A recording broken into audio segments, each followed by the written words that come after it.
Bonsoir à tous et merci de nous retrouver en ce jeudi 27 décembre sur Monaco Info. Voici tout de suite les titres qui font l'actualité. Nous ouvrirons ce journal avec la remise des prix des Awards 2018 du Yacht Club de Monaco.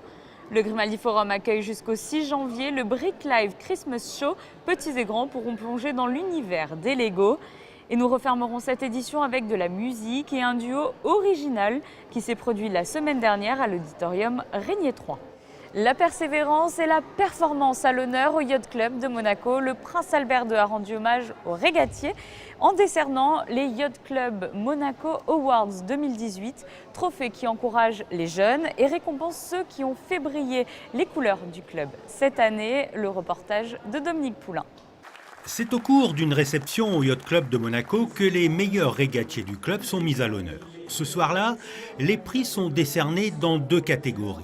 Les Yacht Club Monaco Youth Awards, qui récompensent les jeunes compétiteurs de la section sportive catégorie optimiste et laser, et les Yacht Club Awards attribués aux membres sociétaires ayant défendu les couleurs du club pendant la saison de régate.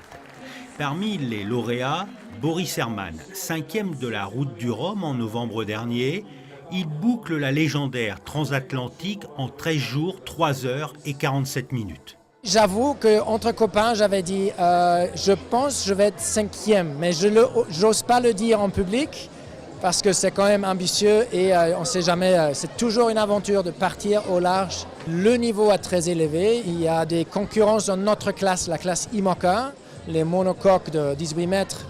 Il y a des concurrents qui font ça depuis 15 ans, qui ont fait plusieurs Vendée Globe, la course autour du monde, et qui font leur 4e route du Rhum et tout ça. Donc, Alex Thompson, qui était le leader longtemps pendant cette course, là il est sur sa 5e campagne du Vendée Globe. Donc c'est quand même un plateau très expérimenté.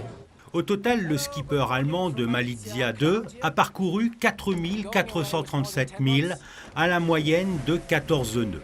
Si Boris Herman a beaucoup d'expérience en course au large, c'était en revanche sa première transat en solitaire. À bord, il y a un rythme qui est déterminé par l'environnement, totalement, 100%. Donc les changements du vent, les changements de marée, de mer, les angles des vagues et tout ça. Donc on vit entre les changements de voile, c'est un peu comparable au changement de vitesse sur un bateau de course qui est sur une piste comme ça. Et on s'adapte avec tout. Le sommeil est très court, dans des petites bouts de 15 minutes, 5 minutes parfois. Parfois on se permet à 40 minutes, mais pas beaucoup plus. Donc on vit dans un rythme très particulier qu'on ne pourrait pas reproduire à terre. Prochain défi pour Boris Herman, le Vendée Globe en 2020, la course autour du monde en solitaire et sans escale. Pendant les fêtes de fin d'année, il n'est pas toujours évident d'occuper nos chères têtes blondes. Le Grimaldi Forum a donc eu l'idée de faire venir pour la toute première fois en principauté le Brick Live Christmas Show. Au programme, de nombreuses animations, une exposition de sculptures très grand format réalisées en Lego, des aires de jeu et de construction. Je vous propose tout de suite d'aller voir sur place. Véritable aire de jeu grand format pour petits et grands, ce premier Brick Live Christmas Show à Monaco est un nouveau défi que se lance le Grimaldi Forum à l'occasion des fêtes de fin d'année. Et on a eu l'idée de s'associer pour offrir au public qui souvent cherche un petit peu quoi faire pendant les fêtes de fin d'année, notamment avec les enfants. Et bien là, ils ont une gigantesque aire de jeu à leur disposition qui va fonctionner jusqu'au 6 janvier de 10h à 18h. Avec, forcément, le point fort, c'est la construction. C'est de retrouver des ateliers, on va dire, habituels des fans de Lego, que ce soit Star Wars, l'architecture, la City, Minecraft avec les ordinateurs. On n'a même pas oublié les tout petits avec les Duplo. Et au cœur de l'espace Ravel, une exposition XXL qui fascinera aussi bien le jeune public que les parents.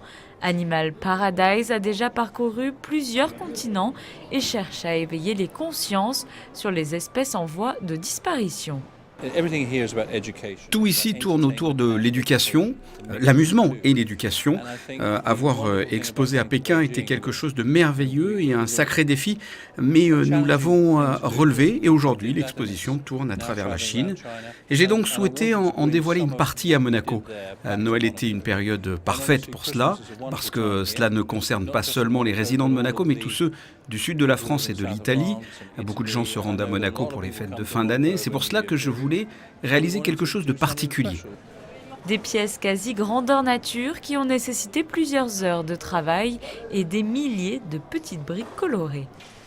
Le requin derrière moi a nécessité plus de 200 heures de travail. 4 constructeurs ont travaillé dessus et il contient près de 66 000 briques. Lorsque nous construisons une pièce, nous collons les briques au fur et à mesure que nous avançons dans la construction pour renforcer la structure et rendre l'ensemble plus appréciable.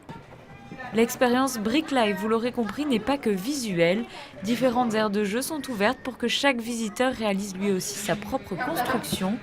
L'on peut découvrir également un mur de graffiti en Lego, des concours de danse et de construction, maquillage et défilé de personnages Star Wars.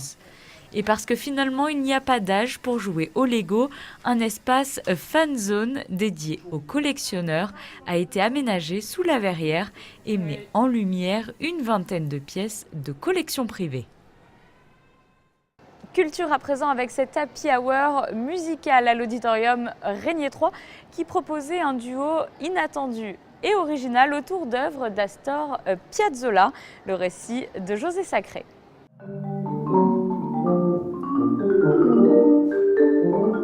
Unexpected Duo, c'est en effet un duo inattendu que le public a eu le plaisir de découvrir mercredi 19 décembre lors du Happy Hour proposé par l'Orchestre Philharmonique de Monte-Carlo dans l'atrium de l'auditorium.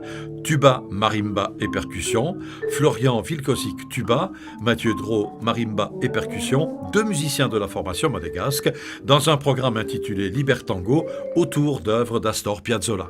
Qu'est-ce qui vous a donné l'idée de jouer ensemble? L'idée, l'initiative de Florian. Ouais. En fait, je me suis amusé à travailler l'histoire du tango, alors parce que tout simplement, ça m'embêtait un peu de tout le temps travailler concerto tuba. Du coup, je cherchais un peu autre chose à jouer et je suis tombé là-dessus. Et du coup, c'est pour guitare et flûte. Du coup, je me dis, bon, c'est peut-être bien de les jouer. Donc, j'ai proposé ça à Mathieu et on les a enregistrés. Et après, on s'est dit, tiens, on va faire un programme de concert. Et vu que ça marchait très bien, on a cherché d'autres pièces après.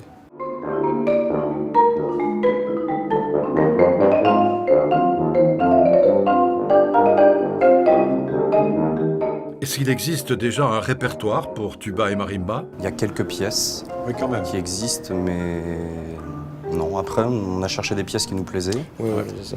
Donc, notamment Piazzolla, qu'on aime beaucoup tous les deux. Et puis, on a contacté un collègue et ami à moi qui s'appelle Thibaut Lepris et qui nous a fait les arrangements pour les 4 saisons notamment et le Libertango.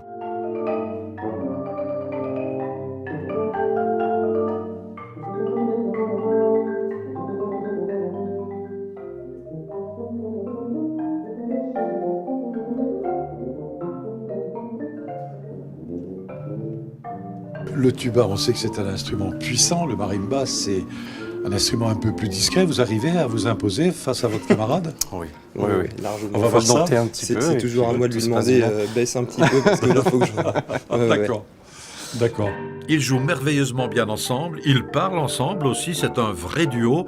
À bientôt donc, Florian Vilkosik et Mathieu Drault avec l'Orchestre Philharmonique de Monte-Carlo et en duo bien sûr avec Unexpected Duo.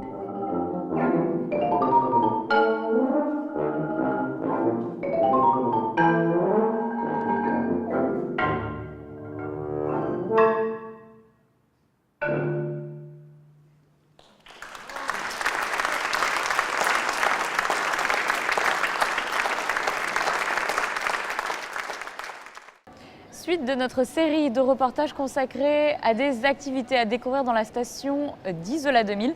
C'est votre fil rouge de ces fêtes de fin d'année. Et aujourd'hui, Fabien Bonilla et Lionel Bernardi ont troqué leurs spatules contre des raquettes pour une balade nocturne. Suivons-les.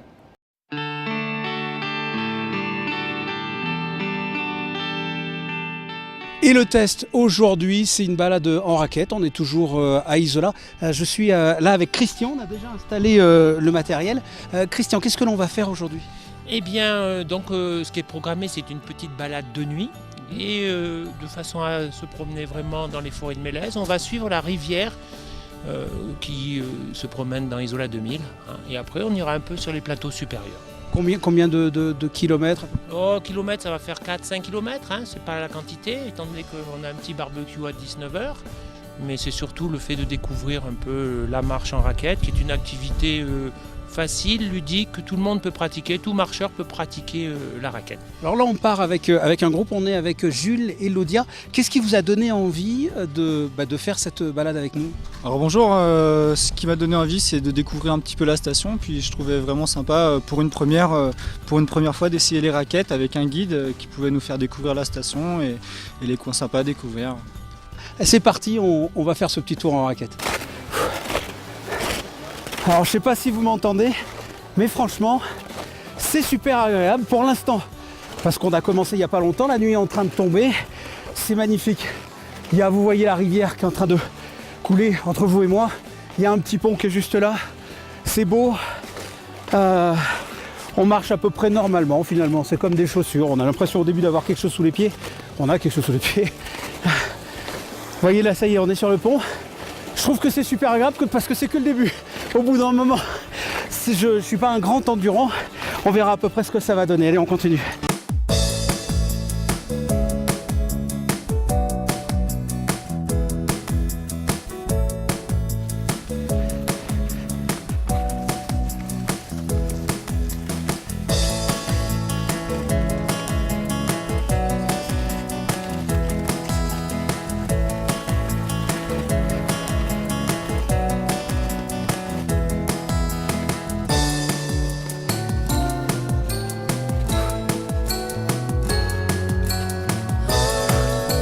C'est vraiment super beau. Je ne sais pas si vous vous en rendez compte parce que nous on a des lumières. Vous voyez, ça brille. On est dans une partie que l'on ne découvre pas dans la journée quand on skie.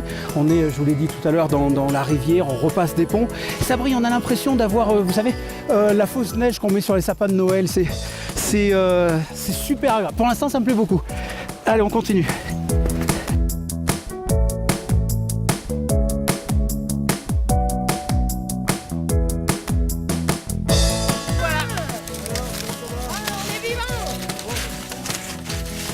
C'est la fin de ce test et honnêtement, je pensais au départ que j'allais pas aimer parce que vous savez, il y a toujours il n'y a pas d'autre mot, un relou dans un groupe quand il y a des randonnées comme ça en montagne. Et en règle générale, c'est moi.